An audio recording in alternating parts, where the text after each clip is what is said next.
ہمارے پاس انفرادی طور پر حکومت یہ سمجھتی ہے کہ ہم جو ہے اس پیسے کے مالک ہیں، یہ پیسے ہمارے لیے رکھے ہیں، ہم اس کو جس طرح چاہیں خرچ کریں. لیکن گزشتہ 3 سال سے میں نے جب ہم اسمبلی میں پہلی دفعہ آئے ہم نے یہی ڈبیٹ شروع کیا کہ بلوچستان کی یہ جو تکالیف ہے، مشکلات ہیں، دکھ ہیں، درد ہے، رنج ہیں، غم ہے، بے روزگاری ہے، یہاں پر تعلیم کی کمی ہے، اور یہاں پر جو مسلسل عدم استحکام کا ایک سائیکل جو ہے وہ 10-15 سال بعد آتا ہے، وہ یہاں کے ڈیولپمنٹ فریم ورک میں بہت بڑے فالٹ لائنز ہیں.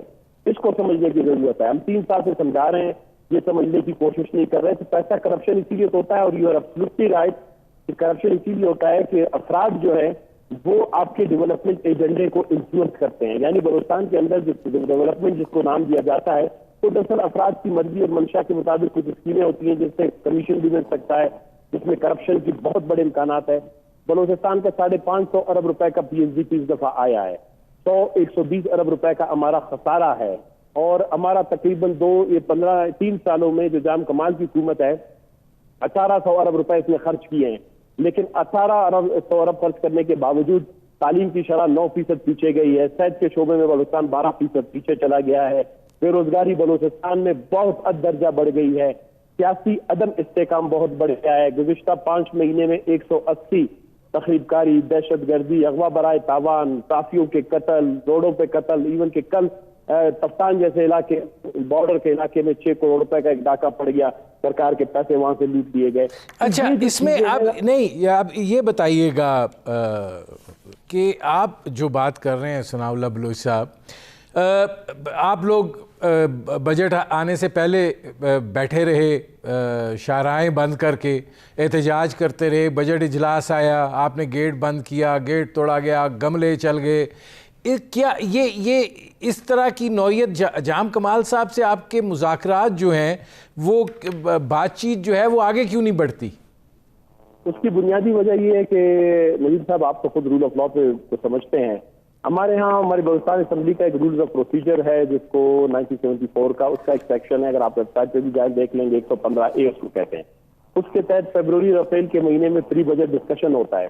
اور پری بجٹ ڈسکشن کے پیچھے انٹینشن اس آرٹیکل کا، اس سیکشن کا یہ ہے کہ وقتاً فوقتاً جو صوبے کے اہم مسائل ہیں، گمبھیر مسائل. اب گمبھیر مسئلہ کیا ہے کہ بلوچستان جو ہے اس وقت سب سے زیادہ انرجی کیا کہتے ہیں کہ اینگری یا انرجی جو ہے ڈپرائیوڈ پروونس ہے. 1 میگا واٹ بھی ہم اس 10 سال میں جو ہے بلوچستان کے سسٹم میں ایڈ نہیں کر سکے. بلوچستان جو ہے ان امپلائمنٹ میں آگے ہے.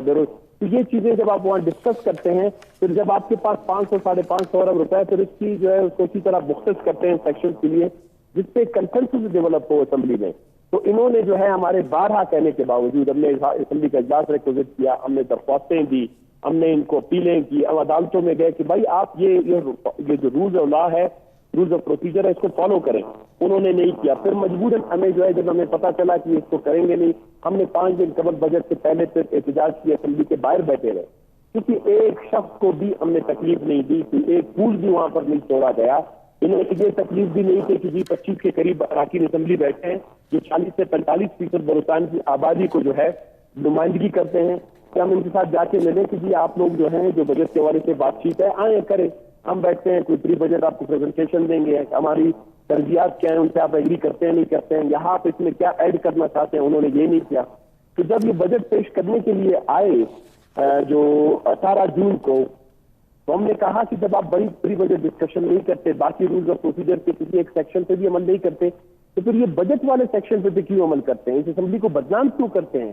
آپ نے اپنے گھر میں بجٹ بنایا، آپ نے دکان کھولا ہوا ہے. نہیں، اس میں دیکھیں ثناء اللہ بلوچ صاحب، اس میں بلوچستان حکومت کا موقف یہ ہے کہ آپ کو اربوں روپے کے پروجیکٹس جو ہیں وہ دیے گئے ہیں، لیکن یہ تو آپ لوگ ایک قسم کی سیاسی بلیک میلنگ کر رہے ہیں، اور آپ لوگوں سے حکومت کی کامیابی جو ہے وہ ہضم نہیں ہو رہی ہے. کہ ہمیں کامیابی بھی ہضم ہو جاتا، ہمیں ان کی ناکامی سے کوئی، ان کی ناکامی بلوچستان کی ناکامی ہے. میں آپ کو الفیہ کہتا ہوں کہ ہم ان بدنیت اپوزیشن میں سے نہیں ہیں جو اپنے صوبے کو وہ کیا کہتے ہیں کہ خدا نہ خواستہ اس کی جو ہے بدنامی یا اس کی جو برائی یا اس کی تکلیف کو چلو ہم انجوائے کریں. ہم نے جو ہے صرف ان کو یہ کہا کہ آپ رول اور پروسیجر کے تحت، اور انہوں نے بالکل یہی توجہ بھی کی کہ جی یہ بجٹ ہمارا ہے، حکومت چاہے جس طرح کا بجٹ بنائے اپوزیشن کو اس میں کوئی سروکار نہیں. ہم نے کہا اگر جام صاحب یہ پیسے آپ کے کارخانوں کی کمائی کی ہو، آمدنی کا ہو، آپ کی زمین کی آمدنی کا ہو، آپ کی مرضی سے جب تقسیم کریں.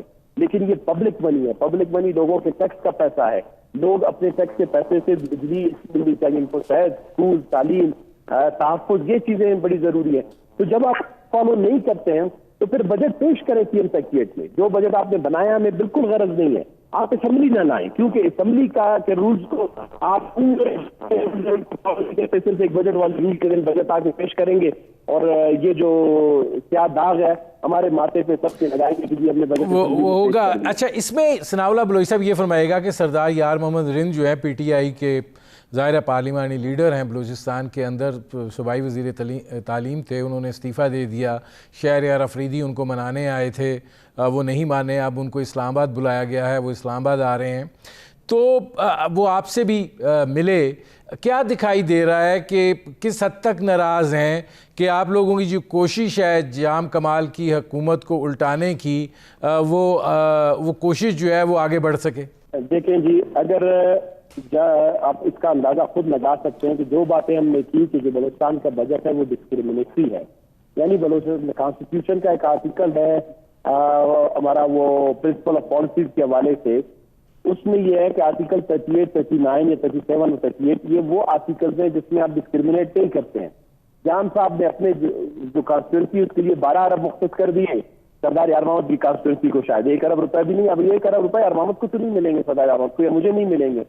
تو میرے خیال میں انہوں نے کیا کیا کہ انہوں نے پورا ایک وائٹ پیپر تیار کیا، بجائے کہ ہم اپوزیشن کرتے کیونکہ ہم نے بجٹ کو جو ہے وہ مسترد کر دیا. انہوں نے یہ وائٹ پیپر نکالا کہ جان صاحب یہ ڈسکریمنیشن ہو نہیں سکتا. اور دوسری بات جو اہم بات انہوں نے ڈسکلوز کیا وہ بڑے سمجھنے کی ہے. انہوں نے بھی یہی بات جس کی ہماری بات کی تصدیق کی ہے کہ یہ پیسے جو ہیں غیر منتخب افراد کو، چند کرمنلز کو جو قبائلی مسائل بھی پیدا کرنا چاہتے ہیں، سیاسی مسائل بھی پیدا کرنا چاہتے ہیں، عدم استحکام پیدا کرنا چاہتے ہیں، ایسے لوگوں کو جو ہے بجٹ میں بہت بڑی رقم ان کو نہیں. آپ کا کیا خیال ہے کہ سردار یار محمد رند کے استعفے سے حکومت کو کوئی دھچکا پہنچے گا کہ نہیں، معاملات چلتے رہیں گے؟ میں دیکھیں اخلاقی دھچکا تو اس سے بڑا کیا ہو سکتا ہے کہ یہ سینئر اور سیزن جو ہے منسٹر، وہ سب سے سینئر منسٹر ایجوکیشن کا، وہ اسمبلی فلور پہ آ کے کہتا ہے، کیونکہ ہم اپوزیشن نے تو بائیکاٹ کیا ہے، وہ وائٹ پیپر رکھ کے سامنے رکھتا ہے، کہتا ہے کہ آپ نے ادھر اتنے غلط لوگوں کو غلط پیسے دیے ہیں. وہ ساری تفصیلات پیش کرتا ہے اور وہ پھر اس بنیاد پہ حکومت سے مستعفی ہوتا ہے کہ یہ تعصب پر مبنی ہے، یہ عدم مساوات پر مبنی ہے، غیر منصفانہ بجٹ ہے، اسی لیے اور یہ حکومت آگے بڑھ نہیں رہی. جو بات انہوں نے کی ہے کہ ایسا کیپٹن ہے کہ کسی اور کو گول کرنے ہی نہیں دیتا، بے شک اس کی ٹیم ہار جائے. وہ کہتا ہے اگر میں گول نہیں کر سکا تو کوئی اور گول ہی نہ کریے. یہ بہت معنی خیز جملہ ہے کہ یعنی اس کا مطلب یہ ہے کہ کسی انڈیویجولی ہی wants to have a control on each and every aspect of the governance. جب کوئی ایسے بلوچستان کے پرٹیکولرلی کنٹیکسٹ میں جس کے ڈائنامکس بہت ہی ڈفرینٹ ہے، اس میں میرے خیال میں اس دن کی باتیں یہ خود حکومت پر بہت بڑا عدم اعتماد ہے. اس کو اگر دھچکا لگے گا، حکومت گرے نہ گرے وہ الگ بات ہے. جنرل پبلک میں، ماسز میں، this government has lost complete legitimacy. جس کو نہیں کہتے ہیں جائزیت، اس کی جائزیت ہے، لیجیٹمیسی ہے، ٹرسٹ ہے، دیٹ از کمپلیٹلی ایروڈیڈ، ختم ہو چکا ہے. تو اگر ایسی حکومت کو کوئی زبردستی برقرار بھی رکھنا چاہتا ہے، یہ بلوچستان کو عدم استحکام کی طرف بڑھائے گا. اور بھی لوگ ہیں جو اسی طرح چیز ہے عدم، وہ کیا کہتے ہیں کہ اس طرح کی ان سے تشویش ہے موجودہ حکومت سے ان کو. لیکن اس میں ثناء اللہ بلوچ صاحب یہ فرمائیے گا کہ ظاہر ہے آپ لوگوں کا 5 خرب کوئی 84 ارب روپے کا بجٹ ہے، ٹیکس فری بجٹ ہے، ڈیولپمنٹ جو ہے اس کے لیے بھی ترقیاتی بجٹ آپ کا جو ہے وہ تقریباً 190 ارب روپے کا ہے. تو آپ کو نہیں لگتا کہ صوبے کے لوگوں کے لیے یہ ٹھیک ہے؟ دیکھیں میں تو یہی کہتا ہوں کہ یہ ایک صوبہ جس کو 5.5 ارب روپے ڈیولپمنٹ اور نان ڈیولپمنٹ کے ملتے ہوں، اب یہ ہے کرپشن اور گپلا دونوں سائڈوں پہ ہوتا ہے. ڈیولپمنٹ میں بھی ہو رہا ہے، نان ڈیولپمنٹ میں بھی ہو رہا ہے. اس صوبے کو بہت سنجیدہ پولیٹیکل اور اکنامک سرجری کی ضرورت ہے. And this man is not ready to go for that level of changes. اس کو بہت بڑے جب تک آپ نہیں کریں گے یہ سارا ویسٹ ہو رہا ہے. 550 ارب روپے کا، میں اس صوبے کا رہنے والا ہوں، میں صوبے کے لیے 20 سال سے جدوجہد کرتا رہا ہوں. جب جام کمال صاحب کو حکمرانی نہیں آتی تھی، میں نے آزاد میں ترمیم کے لیے جدوجہد کی، میں نے کنکرن لسٹ کے خاتمے کی بات کی. ہم اس صوبے کے مسائل کو سمجھتے ہیں کہ اگر یہ صوبے میں